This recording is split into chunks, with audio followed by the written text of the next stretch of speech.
Jackie Venson, welcome to Irie Chat. How you doing today? I'm doing great. How are you doing? I'm doing awesome.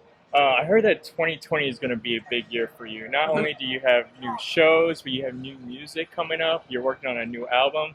Do you want to share a little bit of what's going on this year for you? I have a ton of stuff going on this year. The most recent announcement, because some of it I can talk about, some of it it's too early to talk about. I don't want to talk about it and have everybody forget. So, Yeah. so for now, what's going on is I'm releasing a new single, "Make Me Feel," and that's going to be coming off of my record, "Vintage Machine," and that's going to come out this month, and then I'm also going to go on a spring tour starting in March. Like at the end of March, I'm going to start at Eddie's Attic in Atlanta, Georgia. So, Oh, nice. yeah. Well, it's actually called Decatur, I think, but Okay. it's really close to it. Yeah, near it, near it. You know how it is. Yeah. So, I'm from South Florida, so I'm not Awesome. I'm not too familiar with blues music geographically. So I know places like Mississippi Delta, Chicago, even areas in Memphis Mhm. is popular, but I'm not familiar with areas in Texas. So how's the blues scene here? Well, this is when it comes to the blues, this is a guitar state. It's like throw a rock and you'll hit a guitar player that will make your jaw drop all the way to the ground. So we got a lot of killing blues. I think that the resurgence of blues and rock kind of in the 80s with like Stevie Ray Vaughan and stuff left a huge mark on this state and this city. Ever since then, you'd be hard pressed not to find someone playing some Stevie Ray Vaughan blues shuffle or some double trouble, bop. It's going to be hard not to hear that on 6th Street or just walking around town. So I'd say Stevie Ray Vaughan is he's kind of who we throw into the mix when it comes to the names we throw him in. We're like, Stevie, yeah, Well, you also add like some reggae too into your music. Well, my music's a little bit of a different story. I like to. I would rather be like the artist is the genre and not the actual songs that I'm playing. I don't want the songs to be who decides my sound. I want me to be who decides my sound. So I try to have a uniform sound across all the songs, but the songs themselves, whatever the song calls for. You never know what's going to sound best, what combination, what tempo, what key, what anything. Sometimes that beat is just the best beat, and that just happens to be a reggae beat. And sometimes it happens to be a rock beat. Sometimes it happens to be both in the same song. No, I mean, I love your music. I go through all your albums and your tracks, and you really don't know what to expect. You don't know it's something rock that's going to pop up, something blues, something reggae. There's always something different. Yeah, so it's going to hit you out of nowhere. But no matter what, I try to, it's like still my voice, it's still my playing. So like there is a uniform sound among all the songs. It's just not going to be found in the genre. Well, I know you're so awesome here in Austin that there's even a Jackie Venson Day, which is a name, a day named after you. So how does it feel to have a day named after yourself?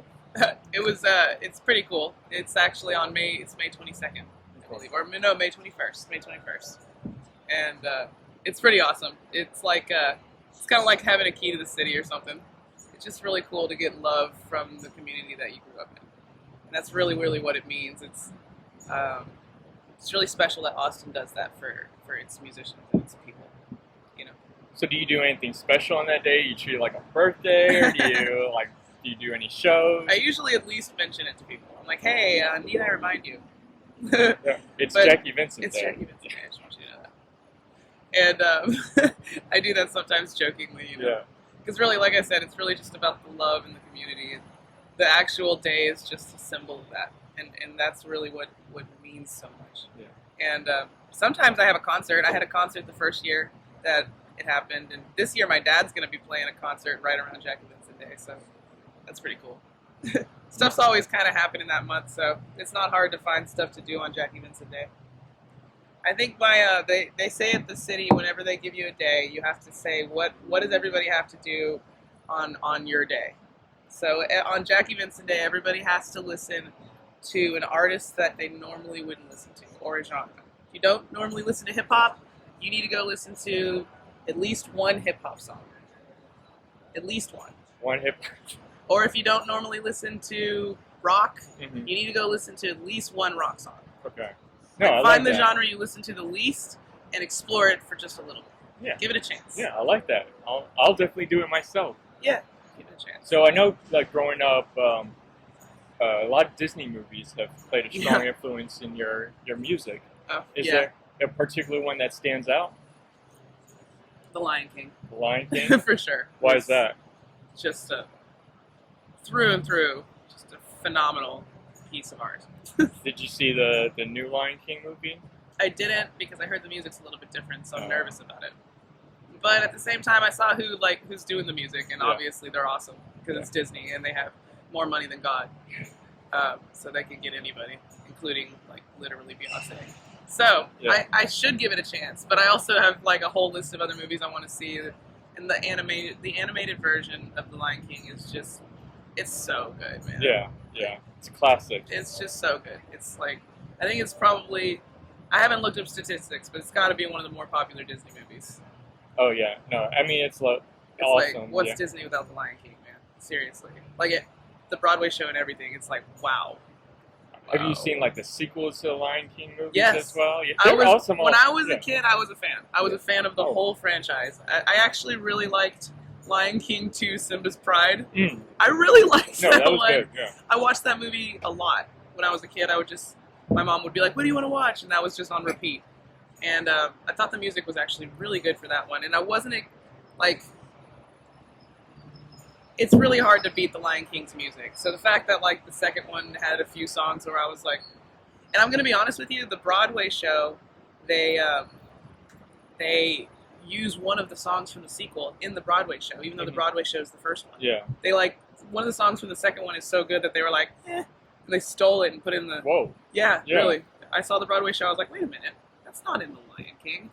I would know because I've seen both of those movies like 500 times. I know that movie through and through. I know, like literally line for line.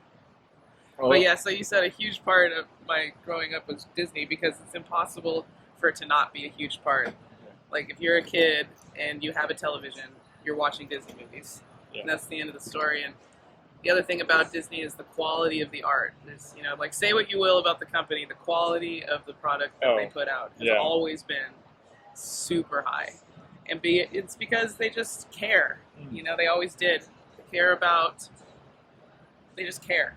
And they also have a lot of resources. So they have the best writers, they have the best arrangers, they have the best singers, best voice actors, best animators, best everything. And so it's like I'm exposed to, when my brain is the spongiest it'll ever be in my life, I was exposed to some of the greatest singers and songwriters and arrangers literally that have ever lived. Like Elton John and like Hans Zimmer, like literally like the greatest musicians that have ever lived. And I'm like 2 years old, like, just staring at this, just soaking it all in. And it would make me feel certain ways because, it's not just music, it's also a story. Yeah. And you get attached to the characters, and usually the characters are voiced by really great singers, so like the singing is beautiful. So I'm like 5 years old and I'm feeling emotions for like a lobster or something. Yeah. And that confused me. I was like, why do I feel this way? I'm watching a movie. I'm not fighting with my sister. I'm not running around outside. Yeah. I'm sitting on a couch and I'm feeling something. Yeah. So I always thought that was really, really fascinating. How is it possible that people make this product and just feed it to random people they've never met and make them feel something? Yeah. So that was a huge impression on me, like the emotional aspect of art and consuming art and making art. That was all introduced to me through Disney. And it's just like, the stories were always really good, so they made me think. Yeah. And now when I write songs, I have to think like that. I have to think in story form whenever I write songs. And I'm just saying, like, a lot of really crucial musical knowledge and taste and perspective was handed to me by Disney. I think can be said. Disney movies make that you feel that way, or for a lot of people feel that way about. I don't think there's one person. I don't know one person who didn't watch Disney movies growing up. Yeah. I literally don't know one person. Yeah, they're impossible to escape. They're so high quality and they're perfect for kids. You can't escape them. Perfect. They've influenced all of us in different ways. Well, besides Disney movies, musicals also have played a strong influence in your music. Well, because Disney movies are really theatrical, and the style of like presenting the music is very musical, Yeah. and so very like Broadway musical type, except for just with cartoons, right? Yeah. And that's why the Disney movies translate so well to the stage. You know, it's almost like they're just easy to adapt. And so when I got a little older and my mom started taking me to like musicals, I immediately latched onto them because they just reminded me of Disney, and I felt like I was just watching live Disney. Yeah. And I thought that was really amazing. And she showed me the pit, and I'm like, wow, all those musicians all play together. Yeah. And I thought this music was on the radio. That's what I said. Like I thought it was on a track or something. Yeah. And it's just really cool to see that live experience. And like we would have conversations about how hard these people would rehearse and Yeah. how long it must have took them to memorize all the lines and all the dance moves, and just opened my mind up to the world of performance. You know, cartoons are cool and the music was amazing, but nothing can replace a live performance. So when I'm like 8 years old and I'm seeing like an 8-year-old kid on stage like tap dancing like perfectly, I'm just like, you know, like I'm like 8 years old, I don't even know what to do. I'm like, I can't do that. What can I do? Ugh, who am I? You know what I mean? Yeah. Like, Yeah. I'm just like introduced to the world of like Yeah. super professional performance. Mm. Do you get a chance to watch a lot of musicals now? Or? Yes. Okay. Yeah, and I've seen a ton. I'm a huge fan of musicals. What are some of your favorite? Oh man, I'd have to definitely Wicked. Fan of the opera, Evita. I really love Sweeney Todd. I never got to see Spring Awakening, but not Spring Awakening. I mean, In the Heights. That one about it's like a hip hop musical kind Okay. of. I got to see Hamilton. Hamilton was Oh, really good. nice. Hamilton was really good. I really like Peter Pan, Beauty and the Beast, The Lion King. Anything Disney puts on the stage is like gonna blow your mind. Wicked is like top 3 for sure. The music is so good. Yeah. And I really am a huge fan of Andrew Lloyd Webber. He's an incredible orchestrator and a really, really like profoundly good melody writer. That guy writes a melody, it is never leaving your head.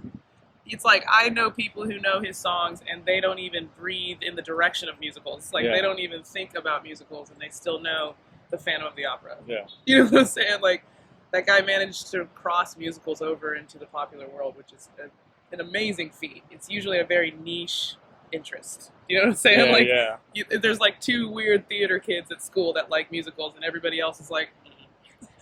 And Andrew Lloyd Webber managed to bring it to the world again. And so I think he's just a really admirable person.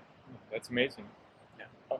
Well, I read in a previous interview that one of the reasons why you were drawn to the blues music was that a lot of other music genre can be rooted back to blues music. Yeah. Yeah. So how's that so? Well, pretty much any music, like all the music that we all listen to now, with the exception of the few people who listen to like classical music from a really long time ago. Mm-hmm. All of the music that we listen to right now started with a foundation in the blues. So like jazz, rock, hip hop, funk, EDM, like literally everything that modern music is all informed and directly stemmed from the blues, from American blues specifically. And I'm not saying American blues like there's any other blues. Blues is the ultimate American genre. It's probably the greatest contribution we've had on humans, like culturally. Yeah. Like if America is going to be remembered for anything in a million years, it's going to be remembered for the music and for the blues. Yeah. Because we single-handedly, as a country, just like created this genre that everybody builds on top of. Everybody now. Like I said, except for with the exception of people who do really old music. Yeah. Yeah. But like, I'm talking people like Gershwin. So Gershwin was an early jazz writer. Mm-hmm. Yeah, the blues was like 150 years before that. He was just taking all the stuff that they figured out in that 150 years from the fields to the church, and he was doing more interesting stuff with it. And those were the early beginnings of jazz, you know. Same with like the people in Harlem during the Harlem Renaissance. Basically, what happened, jazz is people getting bored of playing the same old blues chords and being like, what does this sound like? That's what jazz is. It's people experimenting away from the blues because they had been playing the blues for 150 years. Yeah. And they're like, we want something new, boring. And they came up with jazz because they were like, check out this weird note. Check out this weird chord. They were just exploring, and from that came just everything, like rock and roll, like everything, man. Yeah.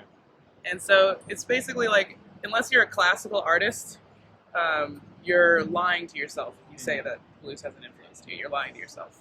You're not knowing history. Yeah. You know what I mean? Is there a location in the U.S. that blues music can be really routed to? I'm not really entirely sure about that because I'm not like a historian on the topic. Mm-hmm. I know the timeline of it, but I don't really know exactly where. I'm going to guess somewhere in the South because it was mostly a slave thing. Yeah, the blues was invented by the slaves in the field, talking to each other because they were miserable and they were just trying to have some connection, right?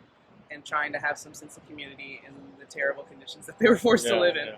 And so as a result, they would sing to each other in the fields. It's literally a slave in the fields thing.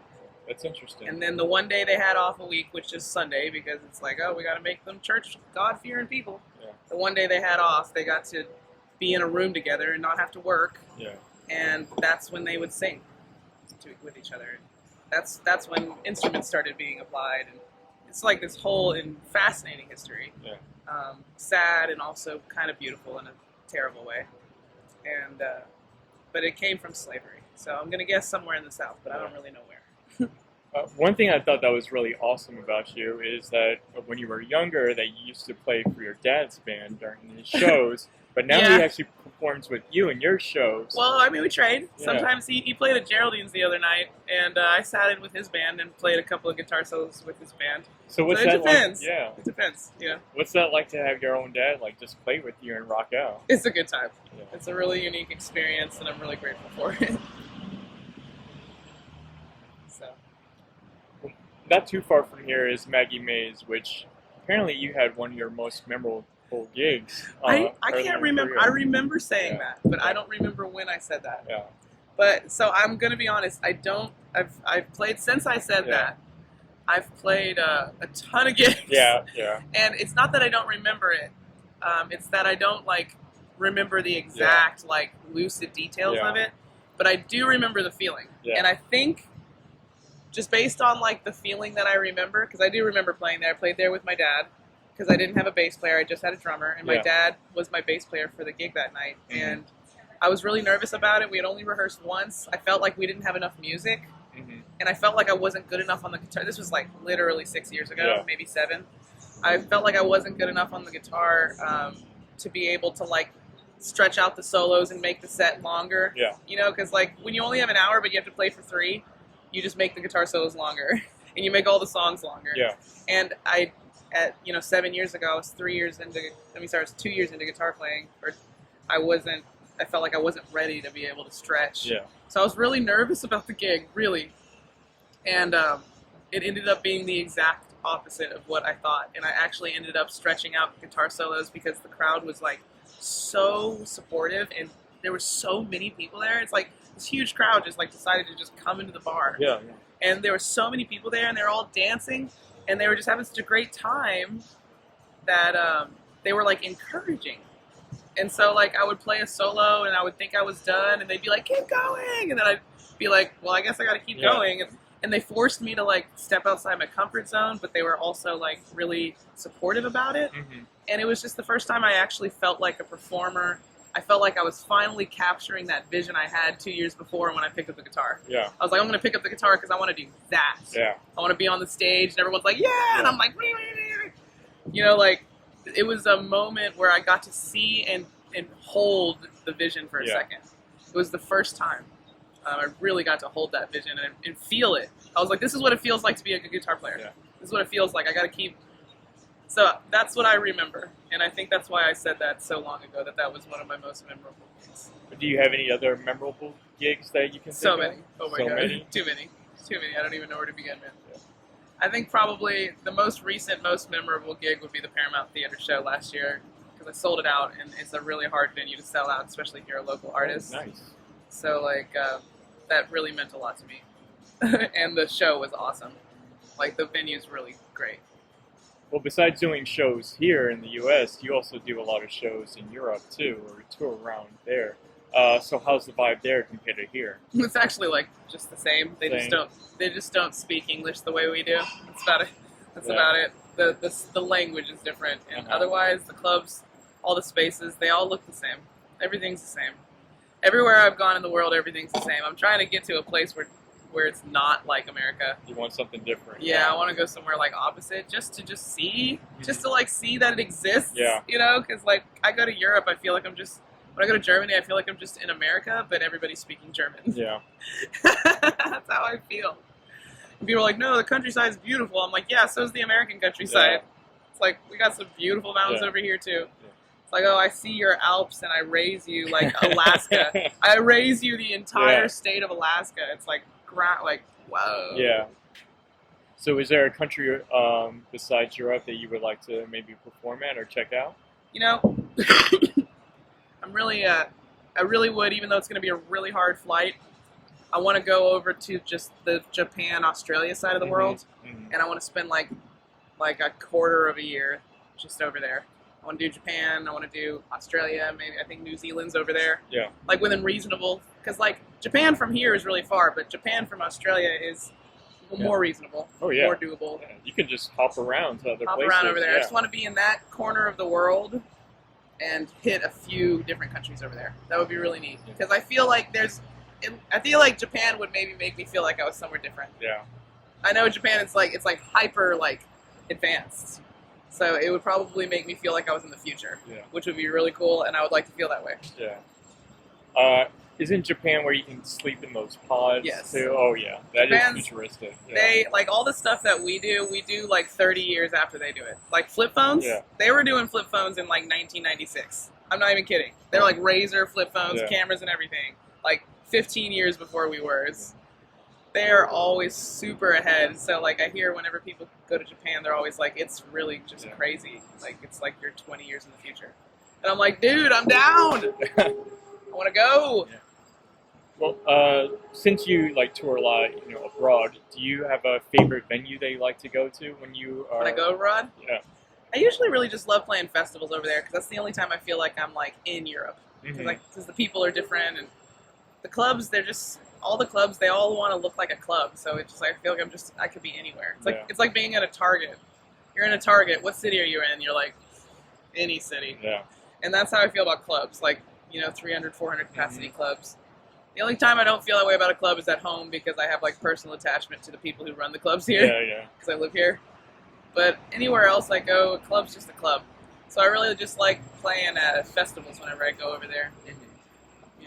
Is there a particular festival that you like performing at? There was this festival in the Netherlands called Ribs and Blues. And like literally you just walk around like and get buckets of ribs. And it was blues bands. Nice. Yeah, and you just eat ribs all day and you listen to blues music. And there was like, I'm not even kidding, like 50,000 people there. It was really packed. If I had a day named after myself, that's something I would want to do. You want to have a Ribs and Blues festival on your day? Ribs and Blues festival. That's what everyone should do. It's literally what it's called. It's called Ribs and Blues, like with the ampersand sign, like Ribs and Blues. I need to start that event or something. And those are the only 2 English words on the flyer. Everything else is, it's just really funny. Like, it's just like Ribs and Blues, and it's like I can't read the rest of the flyer. I'm like, okay, cool. I guess that's what they took away. Yeah. Somebody came to America, and that's what they went back with. They're like, okay, I went to America, I observed the culture, Ribs and Blues, I'm doing it. Yeah. You know what I'm saying? They just boiled us down to Ribs and Blues, and you know what? I ain't mad about it. Oh no, I love it. That's what we're known for. If that's what we're known for, I'm good. Yeah, I'm good. I'm good. Yeah. Like I'll take that. I'd rather be known for that than anything else. Yeah, exactly. Oh, a few years ago you came out with, I love the album, the Live at the Strange Brew album. Oh yeah. But since then you've been releasing a lot of tracks to help your your fans to follow your music. But then last year you came out with Joy. Yes. And then you're working on an album this year. Oh yeah. So I'm also. Sorry, keep going. I was gonna say, so what's the change all of a sudden? Oh, what's the change? What do you mean? Well, why am I coming out with albums instead of singles? Yeah. Well, because I'm actually doing both. So I came out with Joy because an album is a complete thought, and it's really nice to be able to release a complete thought of music. it's really, really nice to be able to do that. So, and it's just really, really nice to be able to have that to my name. It's like, I always try to stay zoomed out as much as possible because I don't like getting lost in the weeds of life. Because, like, you know how, like, a big problem that a lot of humans have is that we worry about stuff that doesn't matter, and we waste our time, our precious time, worrying about stuff that's out of our control, doesn't matter, isn't what we think it is. You know, like, you see a headline and you think the world's terrible, but really the headline was just sensationalized. And now your whole day's ruined just because you misunderstood a headline. Do you know what I'm saying? Or just because you got fooled by a media outlet or something. Or, like, maybe your whole day's ruined because you saw something on the news that was just really, like we get lost in that, and we just have, like, we let things get to us. And so, in an effort to fight that phenomenon as a human, I zoom all the way out all the time. When I start feeling myself fixating on something, I'm like, zoom out, and I'm like, what do I want when it comes to, like, I'm sitting in my rehearsal space getting ready to practice something, then I'm also thinking about the big picture. I'm like, what exactly am I really doing this for? And it's like, I want to have a collection. I want to have a body of work. I want to have a body of work.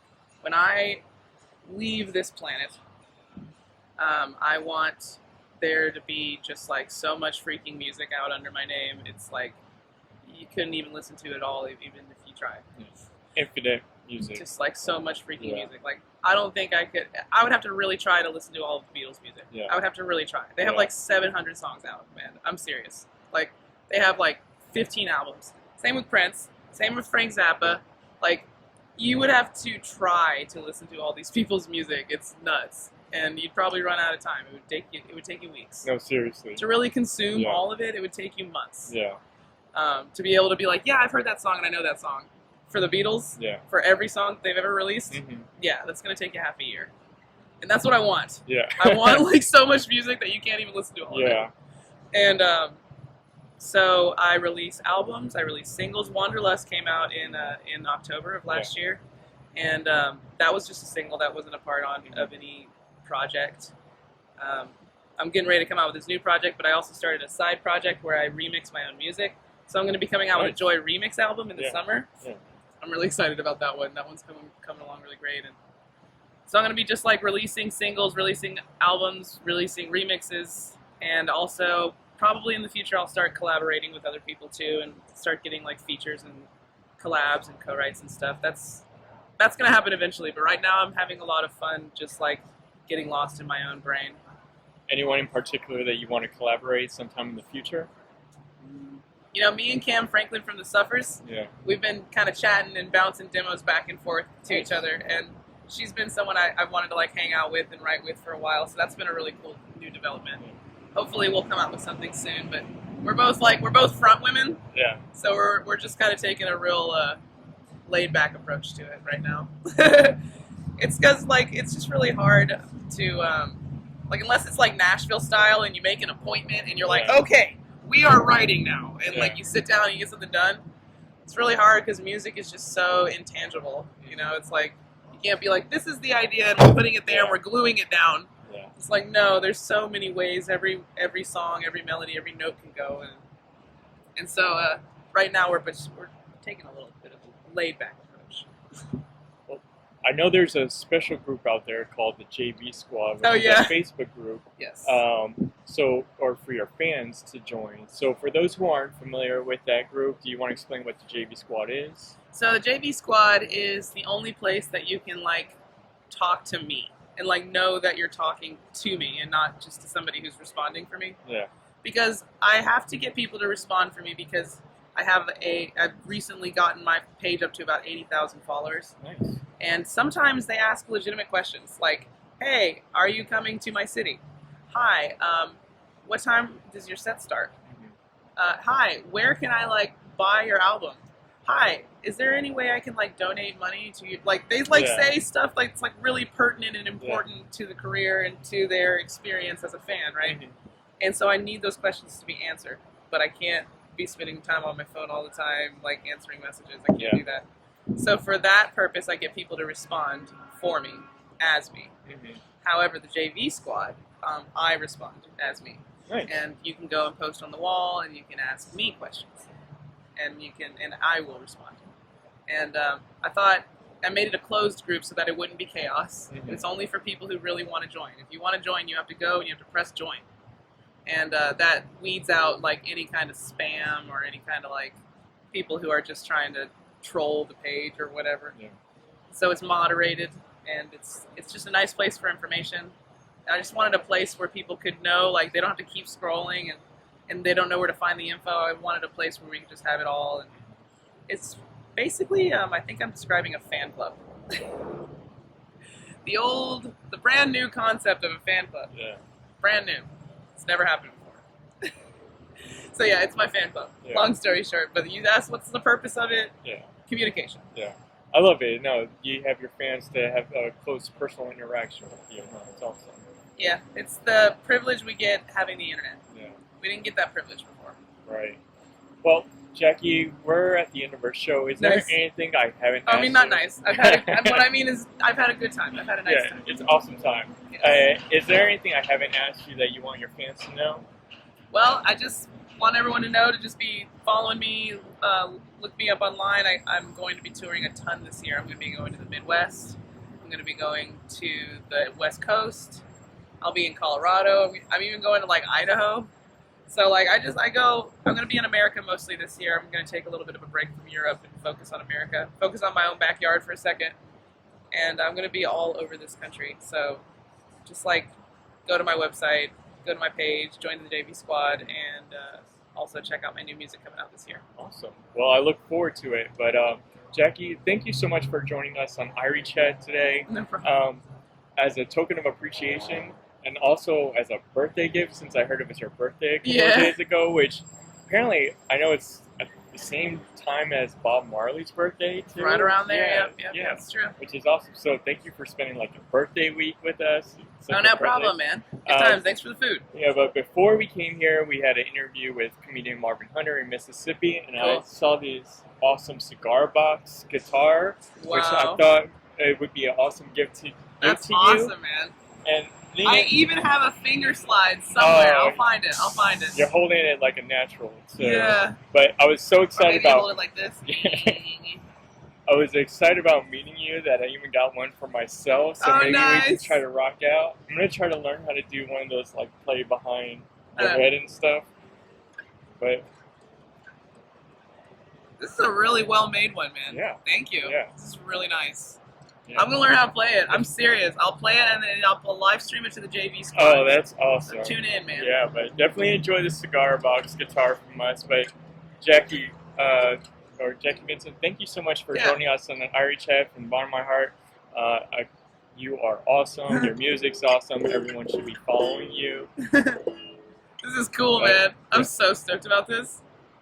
And thank you. I appreciate No that. problem. But again, thank you so much for joining us on Irie Chat today, and best of luck on everything. Thanks, you too. Yeah, thanks.